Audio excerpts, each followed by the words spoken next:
Ashama akka mooltan sagantaan BBC Afaan Oromoo kamisa galgalaa eegale bakki hawwata turizimii Wanciin qe'ee filatamoo addunyaa keessaa tokko taate.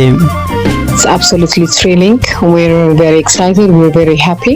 Oduu kana dhaga'uu keenyatti guddoo gammanne abjuun keenyas kan itti milkaa'edha. Ministeerri Muummee Abiy Ahmed guyyoota itti aanan Kamisee fi Kombolchaa akka to'atan himu. ዛሬና ነገ በሚሰሩ ኦፕሬሽኖታ har'aa fi boru gaggeeffamaniin magaalota Kamisee, Baatii, Kombolchaa fi kaanis ni to'anna. Baqataa Itoophiyaa pirezidaantii Ameerikaa argee dubbisneerra yuunivarsiitiin Finfinnee dhiyoo kanneen finciltoota bira dhaabbatan irraa digirii nanaqaa jechuun akeekkachiiseera. Maal jechuudha jechuun gaafanneerra. Ammayyuu ittaanaadha.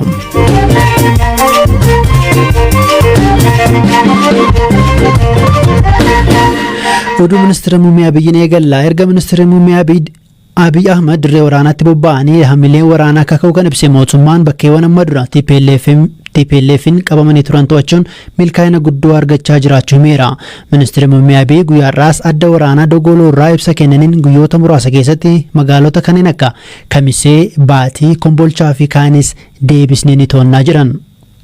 ዛሬና ነገ በሚሰሩ ኦፕሬሽኖች ከሚሴን ባቲን ኦፕሬሽኖታ har'aa fi boru gaggeeffamaniin magaalota Kamisee, Baatii, Kombolchaa fi kaanis ni to'anna. Karaa dhiyeenya dasee jirus ni qabanna. Magaalonni hedduun duula har'aa fi bor gaggeessinuun ni qulqullaa'u. Gama diina keenyaan ammoo diinni keenya mo'ameera, diigameera. Bulchiinsis saffisaan magaalotaa fi aanaalee keessatti hojiilee ijaarsaa fi gurmaa'inaa hojjechuu qaba. Mootummaan magaalaa seena qabeettii Laalibalaa dabalatee naannoo Afaarii fi Amaaraa keessatti bakkeewwan murteessoo ta'an deebisee to'achuu guyyaa kaleessaa ibseera. Eegasii ibsa kan baasan finciltoonni TPLF ammoo tarsiimoo sirreeffachaa jirra jedhaniiru. Tarsiimoo fi tooftaan waraanaa faana bu'aa turre akkasumas iddoowwan Amaaraa fi Afaar keessa qabannee turre siyaasaa fi humna waraanaa murteessaa ta'uu hubannee osoo jirru amma garuu tooftaa keenya soroorsuun murteessaa ta'ee argameera jedha ibsi bahe. Sababni isaa immoo gidiraa diinni itti jiruu fi tooftaa babal'ifannaa humnooti Amaaraaf falakaa'uun waan barbaachisee argameef jechuun hime TPLF ibsa baaseen.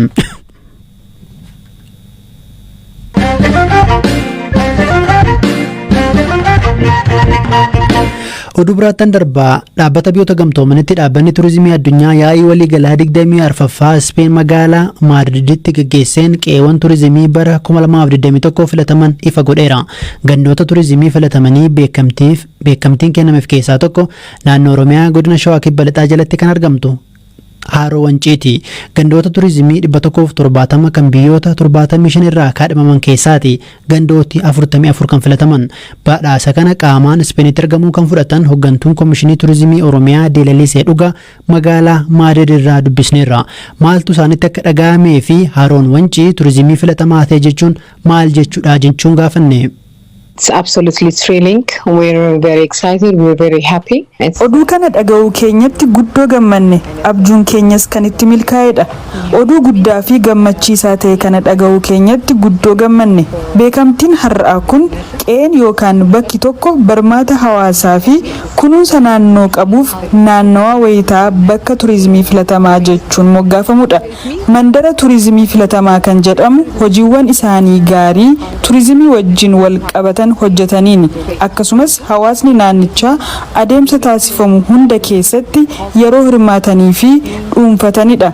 Kana malees hawaasni naannichaa kunuunsa qabeenya uumamaa irratti haala olaanaan wayita hirmaatanii fi hawaasni walitti dhufee walta'iinsaan wayita hojjetudha. Kana duwwaa otoo hin taane wanta hedduu kan of keessatti hammatudha. Badhaasni yookaan beekamtiin har'aa kun uummata naannoo sana jiruuf maal fidee dhufa? Maallaqa argamsiisuu qaba jennees gaafanneerra.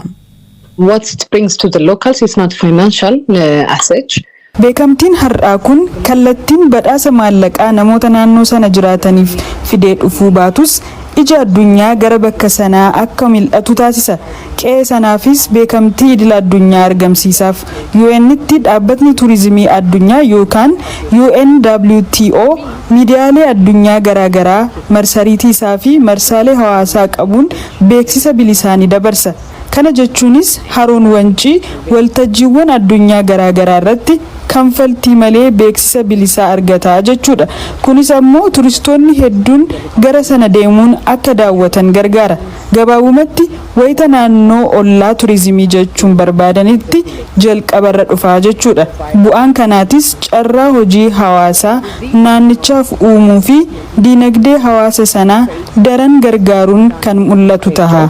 It will help the local economy a lot.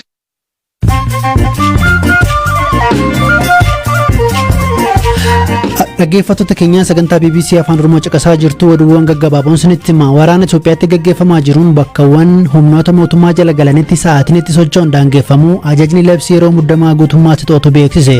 Kunis bakkeewwan to'ataman keessatti nagaa fi tasgabbiin akka jiraatu gochuuf akkasumas nageenya uummataa fi qabeenyaaf eegumsa taasisuuf jechuudha jedhameera. Dhaabbati Meetaa kan Facebook of jalaa qabu akkaawuntiiwwan Chaayinaa keessa maddeeffatanii odeessa sobaa tamsaasan 500 caalan haquu ibse. Akkaawuntiiwwan kunneen nama lammii Swiss kan maqaa sobaan ogeessa baayoloojii jedhee of waamuu dhaadessu. Namni Wilson Edward Ufin jedhu kun akka waan US qorannoo madda koronaa vaayirasiif gidduu seentee dhiibbaa uumaa jirtutti oduu tamsaasaa ture. Jarman namoota talaallee koronaa vaayirasiin fudhanne bakkee nyaataa fi bashannanaa akka hin seenne dhorkite. Kunis tamsaa'ina vaayirasichaa to'achuuf tarkaanfii fudhatame yoo ta'u kanneen hin talaalamne mana nyaataa, sinimaa akkasumas suuqii irraallee dhorkamu jechuudha.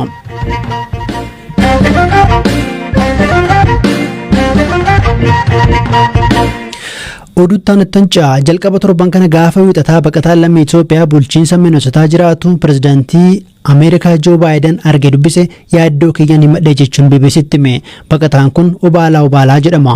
Waggoota 10 dura ture gara Ameerikaa kan deeme. Waggaa darbe immoo filannoo Ameerikaatti adeemsifameen irra aanuun miseensa mana maree magaalaa Austin ta'uun filatamee hojjetaa jira. Dhihoo wixinee labsii bu'uuraalee misoomaa yookiin immoo infraastiraakcharal biil pirezidaant Baayiden mallatteessan irratti dubbachuuf gara bulchiinsa inni argamutti dhufuu isaaniin akka isaan argee hima. Miira maaltu sitti uume jechuun gaafanne. Well, personally, it meant everything because that was not something I expected, especially. Anaaf kun waan guddaadha. Sababni isaas kun wanta an eege hin turredha. Pirezidaantii United States argachuun waan qoosaa miti. Bulchiinsa Minnesota irraa naaf bilbilanii pirezidaantichi ni dhufa siif bakka qabna naan jedhan. Anis hirmaadhe. Erga ibsa kennanii xumuranii booda pirezidaant Baayiden galma keessa deemaa nama dubbisaa turan. Rifadheen ture. Ani miseensa mana maree magaalaa Austiniti. Kanneen pirezidaanticha dubbisuu danda'an bulchitoota seenaatarootadha. Kanaaf carraa isaan dubbisuu argadha hin seene. Kana gidduutti bulchaan bulchiinsa Minnesota toora namoonni dhaabbatan seenuun akka nagaa gaafadhuuf ni jajjabeessan. Anis toora seene. Yeroos pirezidaanticha waliin ijaa wal agarre. Mr. President jedheen nagaa gaafe. Yeroos na argan. Yeroo kanatti natti dhiyaatanii maqaa kiyya na gaafatan. Obaalaa kan jedhamu itti hime. Daandiin Obaalaan keessa qaxxaamure salphaa miti. Haleellaa waggoota 18 dura Gaambeellaa Sabaanyoo irratti dhaqabeen namoonni 400 ol ajjeefamuu hima. Ajjechaa kana boodas maatii isaa waliin Sudaan keessa ba'uun gara Keeniyaa miliqanii. Achis kaampii baqattootaa keessa waggootii 10 turuun waggoota 8 dura immoo gara Ameerikaa imale. Gidiraa keessa darbeef TPLF kan yeroos aangoo mootummaa to'ate itti gaafatamaadha jechuun pirezidaant Baayidenitti himu BBC'tti himeera. Waa'ee lola amma jirus itti haasa'uusaa dubbata. I'm a victim of a genocide that happened in my homeland, which is Gambela, Ethiopia. So I'm so grateful I'm in America. In Sudan, dukuggaa sanyii biyya koo Itoophiyaa naannoo Gaambeellaa keessatti TPLF'n raawwatamerraa lubbuun hafuu koon itti hime. Waanan keessa darbe baqataa ta'ee kaampii baqattootaa keessaa bahuun akkamiin Ameerikaa akka seene taasise. Ameerikaa keessa jiraachuu koof galataa kan qabutti hime. Duguggaa sanyii Gaambeellaatti raawwatame amma yoonaa namni waa'ee isaa hin dubbatu.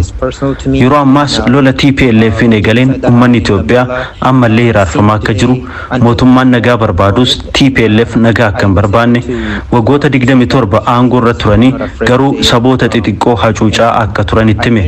Ministeera muummee uummattoota Itoophiyaan filame fonqolchuun aangootti deebi'uu akka fedhan yaaddoo qabu itti ibse. Ergan itti haasa'e booda deebii akkanaaf kennu yaadee ture garuu hin eegne hin eegus pirezidaantii Ameerikaadha deebii akka kennu hin eegu waanan keessa darbeen gadduu natti himan ergasii suuraa akka waliin kaanu na gaafatanii waliinis kaane jajjabaadhu naan jedhan anis fuldurattuu akka isaan arguuf abdii qabutti hime masaraa mootummaa White Houseitti akka wal agarru abdiin qaba.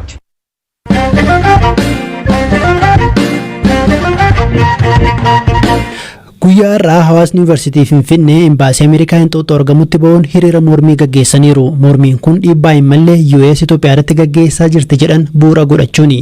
Torban darbe immoo gaafa jimaataa hawaasni yuunivarsiitii Finfinnee haala Itoophiyaa keessa jiru mari'achuun ibsa yeroo baasetti akeekkachiisni kennee jira ture. Kunis barattoonni yuunivarsiitichaa duraanii garee shororkeessummaa jechuun paarlaamaan Itoophiyaa labsee balaaleffachuu dhiisuun waliin dhaabbatan muraasni waan jiraniif kanneen irraa hanga digirii isaanii jalaa haquu akka ga'u akeekkachiiseera. Haa ta'u malee digiriin kun kan barnootaatiin baratanii argatan immoo doktora kabajaa seeneetiin murtaa'e kennamu adda hin baasne. Dhimma kana irratti ibsa dabalataa argachuuf yaaliin irra deddeebiin taasifne hin milkoofne. Barsiisaan yuunivarsiitichaa maqaanaaf dhoksaa jedhan walgahii irratti hin hirmaanne garuu digirii kabajaa malee digirii barataan tokko baratee argatu haquuf yuunivarsiitiin hin danda'u jedhaniiru. Dhimma kana irratti kan gaafanne barataan akkasumas barsiisaan duraanii yuunivarsiitichaa yeroo ammaa yuunivarsiitii Kiil kan barsiisan Awwal Aloo Zalaalam Taaddasaa dubbiseera. Akka nama yuunivarsiitii barateetti akka nama ogummaa barumsa yuunivarsiitii keessatti argadheef nama kabajaa qabu tokkotti wanti yuunivarsiitiin jedhe baay'ee na saalfachiise. Yuunivarsiitiin tokko barattoota isaatiif digirii dippiloomaa adda addaa yeroo kennu barattoonni sunniin karaa seeraa fi heerri lafa kaa'uun reguleeshinii yuunivarsiitii hordofanii hojii barbaachisaa ta'e eega hojjetanii boodaadha yuunivarsiitiin ulaagaa digirii kiyya argachuudhaaf guutamuu qabu barattoonni kun guutanii jiranii jedhee qaamni adda addaa yuunivarsiitii keessatti exam boordiitu jira sadarkaa dipaartimentiitti sadarkaa faakaltiitti dhuma irratti seenetii ilaaleetiin digirii isaanii awwaarra godhaa jechuudha. Digiriin kun hojii namni tokko hojjete irratti hundaa'eetiin namaaf kennama. Ilaalchi namni tokko karaa siyaasaatiin qabu haala kamiiniyyuu hojii namni hojjete sani gatii dhabsiisuu hin danda'u. Invalidate gochuu hin danda'u. Yuunivarsiitiin tokko digirii karaa seeraatiin kennameetiin jedhe namarraa fudhachuu kan danda'u yookaan immoo buusuu kan danda'u yoo ragaan digiriin sun karaa qaraatiin argamu mul'isu dhiyaate qofa. Kanaan alatti haalli yuunivarsiitiin digirii kana nuti kennee kanaafiyyuu ilaalchi siyaasaa kan keewwanta hin jaalatanis irraa fudhachuu danda'a ittiin jedhu bu'uura wayiitiin hin qabu. Yuunivarsiitiin karaa seeraa karaa sirna qabuun wanta kana gochuu hin danda'u. Dhaabbileen barnoota siyaasaa fi bakka siyaasni itti gaggeeffamu irraa bilisa ta'uu qaba jedhu yeroo baay'ee Itoophiyaa keessatti sana hordofuu qaba jettu moo paartii tokko waliitiin ba'uun qabudha ilaalchi. Yuunivarsiitiin akka instituutionitti siyaasa irraa guutumaan guutuutti paartiiwwan politiks siyaasa gama tokko gargaareetiin gama tokko lolu ta'uu hin qabu. Neutral ta'uu qaba. Kana jechuun garuu dhimma haqaa irratti, dhimma walqixxummaa irratti, dhimma mirgaa irratti neutral ta'uu qaba jechuun miti. Dhimma siyaasaa keessa hin seenu jechuun miti. Riisarchiin baay'een profeesoroonni yuunivarsiitii jiran hojjetan dhimmoonni baay'een barattoonni qo'atan irratti barsiisan waa'ee siyaasaati, waa'ee hawaasummaati, waa'ee aadaati, waa'ee aartiiti. Kun immoo guutumaan guutuutti siyaasa irraa bilisa ta'uu hin danda'u. Dhimma siyaasaa kanarratti barattoonnis barsiisonnis yaada mataa isaanii qabachuu yaada mataa isaanii calaqqisuu mirga qaban kun mirga heera irratti kennameefidha. Tolee guddaa galatooma ulfaadhaa. Dhaggeeffattoota keenya sagantaan BBC Afaan Oromoo kan kamisa galgalaa xumuramaatti jira oduu tokkoon isinii dabala.